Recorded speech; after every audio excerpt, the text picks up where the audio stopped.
जगदंब जगदंब जगदंब, नित्याचा महामेरू, बहुजनाचा धारू, अखंड स्थितीचा निर्धारू, श्रीमंत योगी, नीतिवंत, गुणवंत, यशवंत, कीर्तिवंत, सामर्थ्यवंत, जयवंत, पुण्यवंत, क्षत्रिय मराठा कुळवंत, वरदवंत, जाणता राजा श्री छत्रपती शिवाजी महाराज की जय.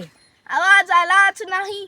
छत्रपती शिवाजी महाराज की जय. आता स्वराज्य निर्माण झाल्यासारखं वाटतंय.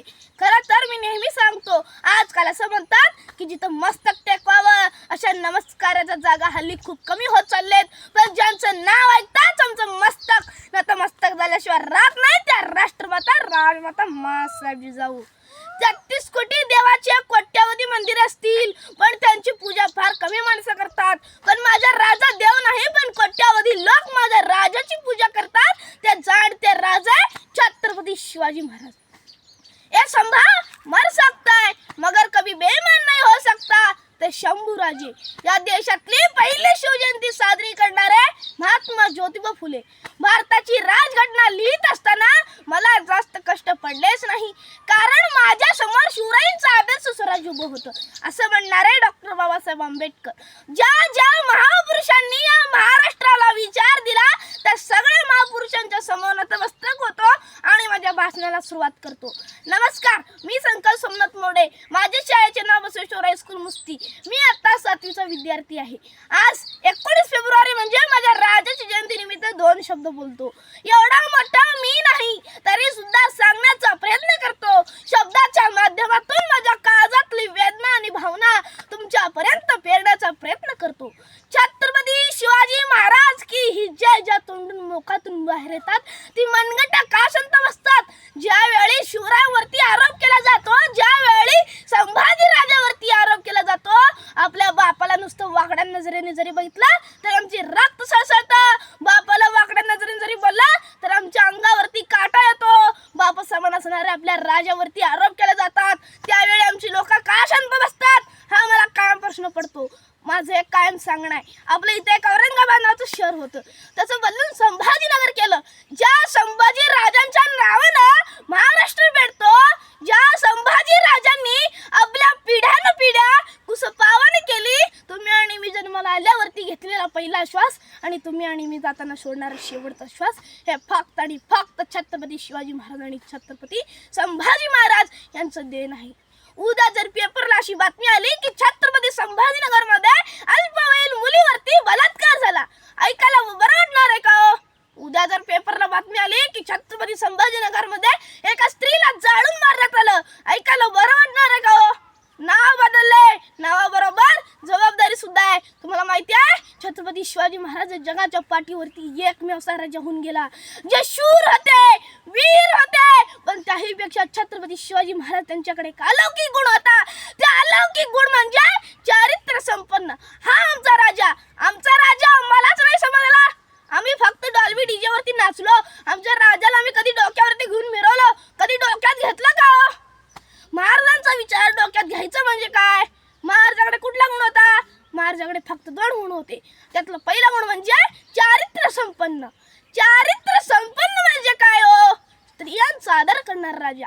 स्त्रियांचा आदर करणं हे शिवाजी राजे आईच्या पोटातून शिकून आले होते का हो? नाही, जन्माला आल्यावरती आईच्या संस्कारातून शिकला राजा. तुम्हाला माहिती आहे, छत्रपती शिवाजी राजे लहान असताना एकदा पडद्याच्या आडून महिलाचं मृत्यूवात होते. ही खबर आऊसाहेबांना कळली. आऊसाहेब तडक गेल्या. आऊसाहेब शिवाजी महाराजांच्या जवळ गेल्यावरती शिवाजी महाराजांच्या पाठीत धपडा टाकला आणि आऊसाहेब म्हणाल्या, राजा तुम्हाला बायका नाचवणारा शिवाजी व्हायचं नाही, तर राजा तुम्हाला बायका वाचविणारे छत्रपती शिवाजी महाराज व्हायचं आहे. ताईंनो, जर तुम्हाला कोणी हात लावला ना, तुम्ही ऐका करता कामा नये, पण ज्याला तुम्हाला हात लावला ना त्याला त्याचा बापच आठवला पाहिजे, एवढं मात्र लक्षात घ्या. अरे तलवारीपेक्षा तीक्ष्ण नजरेची धार आहे, महाराष्ट्राची वाघीण तू, भवानीचा वार आहे. अरे भगव्याची रक्षणी तू, स्वराज्याची तू लेख आहे. दुबळी समजू नका स्वतःला, तुझी जाऊची लेख आहे, तुझी जाऊची लेख आहे. छत्रपती शिवाजी महाराज की जय म्हणणाऱ्यातली 60% लोक व्यसन करतात. आता लिहून देतो. अहो, ज्या तोंडून आपण शिवराय शिवरायांचं नाव घेतो, ज्या तोंडून संभाजी राजांचं नाव घेतो, त्या तोंडून गुटखा खावा, मावा खावा. महाराजांचा सगळ्यात मोठा अपमान कोण करते हो? तुम्ही आम्ही करतोय. अहो, ज्या राजाला सुपारीच्या खांडाचं सुद्धा व्यसन नाही, त्या राजाचं नाव आपण व्यसन करून घ्यावं. दादांनो, व्यसनाने फॅशन करून तुम्हाला मिळतं तरी काय? चुकीच्या गोष्टीमध्ये स्वतःचा घालू नका पाय. जर तुम्हाला योग्य वागता आले तर तुम्हीच ज्ञानावर आहे, तुकोबर आहे आणि छत्रपती शिवराय आणि छत्रपती शिवराय